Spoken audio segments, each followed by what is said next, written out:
সংবাদের শুরুতে আপনারা জেনেছেন যে নির্বাচনের পর বিশেষ করে সরকার গঠন এবং সম্ভাব্য মন্ত্রী পরিষদ সদস্যদের নাম আজ চূড়ান্ত হয়ে যেতে পারে। এ নিয়ে সব জায়গায় আলোচনা চলছে। নির্বাচন পরবর্তী কি পরিস্থিতি রয়েছে সেটাও জানার চেষ্টা করব। একই সাথে সিলেটের রাজনৈতিক অঙ্গনের খবর জানাতে চাই। আমাদের সহকর্মী আজহারউদ্দিন শিমুল সেখানে রয়েছেন। শিমুল, শুনতে পাচ্ছেন আশা করি। সম্ভাব্য মন্ত্রী পরিষদ সদস্যদের নাম সেখানে সিলেট থেকে যারা জয়লাভ করেছেন তাদেরকে কারো জায়গা হবে কিনা বা ঠাঁই হবে কিনা, সিলেটের সাধারণ মানুষ তাদেরও নিশ্চয়ই প্রত্যাশা রয়েছে। কি বলছেন তারা, কি মনে করেন?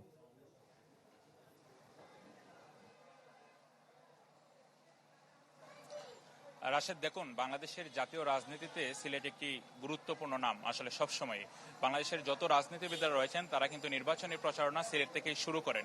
এই হিসাবে যেহেতু মন্ত্রিপরিষদ মঙ্গলবার যারা শপথ নেবেন, সিলেটে যারা পাশ করেছেন, অর্থাৎ সিলেটের যে বিভাগের 19টি আসন রয়েছে, 19টি আসনের মধ্যে 18 আসনে বিএনপি এবং জোটের প্রার্থীরা পাশ করেছেন এবং একটি মাত্র আসনে 11 দলীয় জোটের প্রার্থী একজন পাশ করেছেন। অর্থাৎ ডেন্টিস্টের পরামর্শ নাও নতুন কোলগেট অ্যাক্টিভ সল্ট। 18 জনের মধ্যে এখন আলোচনায় কারা মন্ত্রী পরিষদে যেতে পারেন। আমি যে আসনে এখন আছি, সিলেট 1 আসন, এটি সবসময় মর্যাদাপূর্ণ আসন। এখানে যিনি পাশ করেন তার দলই সরকার গঠন করে নিয়ে অনেক মিত্র রয়েছে।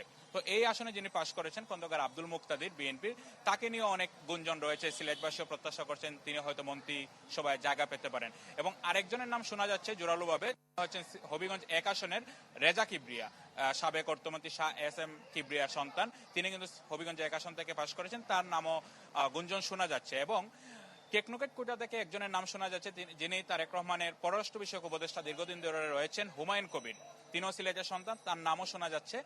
এছাড়া সিলেট থেকে আরো নাম শোনা যাচ্ছে, যিনি প্রয়াত এম ইলিয়াস আলী রয়েছেন, যিনি গুম হয়েছিলেন। তার যে স্ত্রী তাসিনা রুজদি লুনা, তিনি সিলেট 2 আসন থেকে নির্বাচন করেছেন, তার নামও কিন্তু আসলে শোনা যাচ্ছে। এখন আসলে দেখার বিষয়, যেহেতু আজকে একটা প্রাথমিকভাবে তালিকা প্রকাশ হতে পারে বলে আমরা জেনেছি বিএনপির পক্ষ থেকে, হয়তো মঙ্গলবার অর্থাৎ একদিন পরেই মঙ্গলবার আনুষ্ঠানিকভাবে যারা মন্ত্রী পরিষদে জায়গা পাবেন তাদেরকে শপথ করানো হবে। তবে সিলেটের মানুষের প্রত্যাশা, যেহেতু আপনি জানেন যে এর আগের যারা সরকার ছিল, অর্থাৎ 1971 সালের পর থেকে যে দলের সরকার গঠন করেছে, সে দলের যারা সিলেট থেকে পাশ করেছেন হেভিওয়েট নেতারা কিন্তু মন্ত্রী হয়েছেন এবং অর্থমন্ত্রী বেশ কয়েকবার সিলেট থেকে হয়েছেন। তো আসলে সব মিলে বলা যায় মানুষের প্রত্যাশা এখনো বিরাজ করছে যে সিলেট থেকে এবার বেশ কয়েকজন মন্ত্রী হতে পারেন।